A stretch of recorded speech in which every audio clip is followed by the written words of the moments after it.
1995 കാലഘട്ടത്തിൽ അതുവരെ ഇന്ത്യൻ സിനിമയിൽ സൂപ്പർ സ്റ്റാറായി തിളങ്ങി നിന്ന ഒരാൾ. അദ്ദേഹം അഭിനയിച്ച സിനിമകളും നിർമ്മിച്ച സിനിമകളും എല്ലാം പരാജയപ്പെടുകയും മിസ് വേൾഡ് പോലെയുള്ള ഈവന്റ് സംഘടിപ്പിച്ച് പരാജയപ്പെടുകയും ചെയ്ത 90 കോടി രൂപയുടെ കടക്കാരനായി. അങ്ങനെ ഇരിക്കുമ്പോൾ അദ്ദേഹത്തിന്റെ വീട് ജപ്തി ചെയ്യാൻ പോലും ബാങ്കുകൾ വന്നു. 35ഓളം നിയമപരമായ കേസുകൾ അദ്ദേഹത്തിന് നേരിടേണ്ടി വന്നു. സ്വന്തം ഡ്രൈവർക്ക് പോലും കൊടുക്കാൻ പണമില്ലാതെ ആളുകൾ തിരിച്ചറിയതെന്ന് വിചാരിച്ച് മങ്കി ക്യാപ്പ് വെച്ച് അദ്ദേഹം യാഷ് ചോപ്രയുടെ വീട്ടിൽ പോയി. എനിക്കൊരു ജോലി വേണമെന്ന് അഭ്യർത്ഥിച്ചു.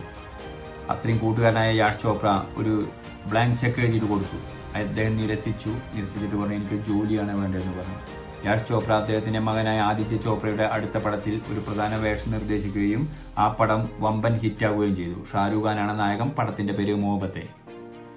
അപ്പോൾ അദ്ദേഹം ഒരു ഗംഭീര തിരിച്ചുവരവ് നടത്തി. അതോടുകൂടി കോൻ ബനേഗാ കരോർപതി എന്ന TV പ്രോഗ്രാമിലൂടെ ലക്ഷക്കണക്കിന് ആൾക്കാർ കാണുന്ന ഒരു പ്രോഗ്രാമായി അത് മാറി. അദ്ദേഹത്തിന് പതിയെ പടങ്ങൾ കിട്ടാൻ തുടങ്ങി. അദ്ദേഹം തിരിച്ചു വരാൻ വേണ്ടി അന്നത്തെ കാലത്ത് അദ്ദേഹം 24 മണിക്കൂറിൽ 17 മണിക്കൂറാണ് ജോലി ചെയ്തിരുന്നത്. ആ 90 കോടി കടക്കാരിൽ നിന്ന് ഇന്ന് അദ്ദേഹം ഇന്ത്യൻ സിനിമയിലെ ഏറ്റവും വലിയ കോടീശ്വരനായി മാറി. അദ്ദേഹമാണ് സാക്ഷാൽ അമിതാഭ് ബച്ചൻ.